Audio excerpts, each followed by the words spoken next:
Let's pose this question to Milwaukee County Sheriff David Clarke, joining us right now live. Sheriff, thanks very much for weighing in. Your thoughts on what we are watching take place in Dallas, this horrific shooting, as well as the impact on police across the country.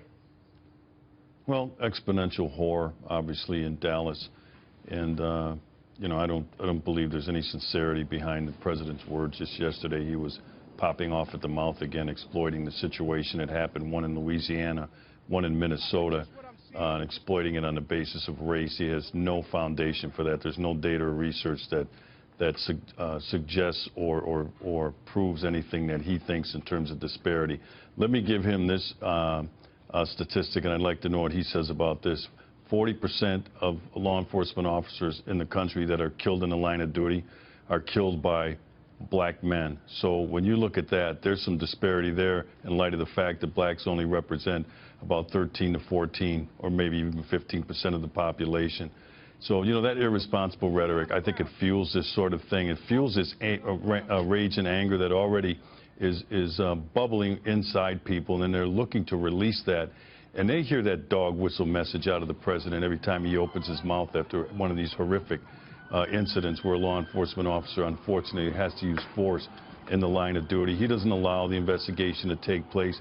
But now I understand, excuse me, his comments over in Poland. He says, I want to wait till the facts emerge. Well, that's a first for him.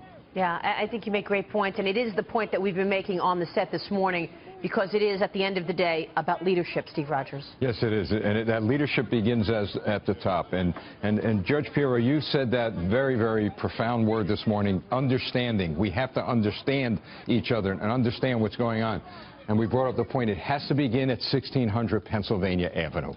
Well, it not only has to begin there, but I think that people need to just reach into their own souls and understand what this is about. Are you being used? Are you being, manipulated so that you're taking on someone else's fight? If you really want protection for your family, for your children, then who are you going to call? You're going to call a cop, and stop being so stupid. If you looked at how that crowd dispersed, black and white, it had nothing to do with color. It was like, we need protection. And you've also worked with cops over decades and have seen this change in terms of, we talk about the Ferguson effect, Judge. Yeah, well, first of all, Ferguson, you had a black judge, you had a black DA, you had black lawyers, black victims, and black defendants. I mean, let's stop with this black-white dichotomy crap. If you want a lawless society, if you want anarchy, you know what? Then hate all the cops. You're on your own. Which is what Charles saw in Harlem. Also, don't stop blaming the guns. And Charles, you brought up your show, War on Crime. So I was on that panel. It was a good panel, but I remember sharing with you that when I was a beat officer walking the streets of the city of East Orange in a minority community, the minorities in that community wanted to be friendly with the police. They wanted to have a relationship with the police, and vice versa,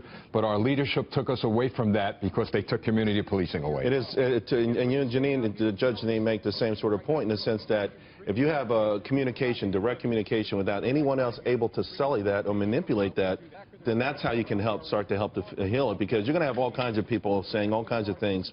And of course, President Obama, I thought it was interesting, his comments out of Europe this morning. What he said about cops, he should have said it last night. Yes. Now, if he wanted to come out and put those stats out, I know, but most people don't understand is President Obama's main goal has been to right the wrongs of yesteryear, things that most of us think we've gotten past. He doesn't think so. Yeah. He's still talking about the Crusades. Right. I mean, come on. So he wants to rewrite the wrongs of yesteryear. He wants to somehow set the record straight, level the playing field from 1949 to now, and that's been a disaster. Sheriff, take us forward. What do you think is going to be done now in terms of next steps, in terms of investigating the motivation of these snipers? Well, there's a lot of confusion still that goes on. They're still trying to secure that scene down there. But, I could only imagine, because I haven't been through a horrific situation like that, even as a law enforcement officer, but also as an executive. But not only do they have that scene that seems impossible that they have to process, but they also have to think about burying their dead at the same time. And, there's the words really, they're hard to find at a situation like this.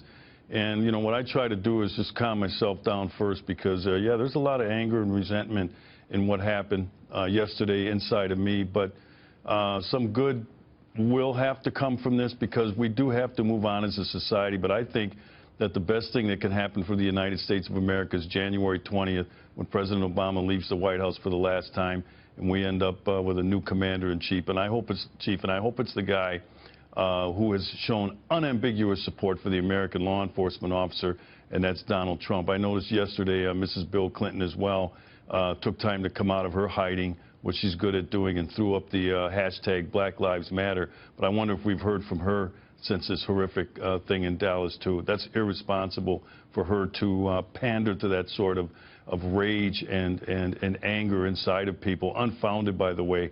But again, you know, politics trumps everything for those two people. Dagan, you're checking Twitter. Yeah.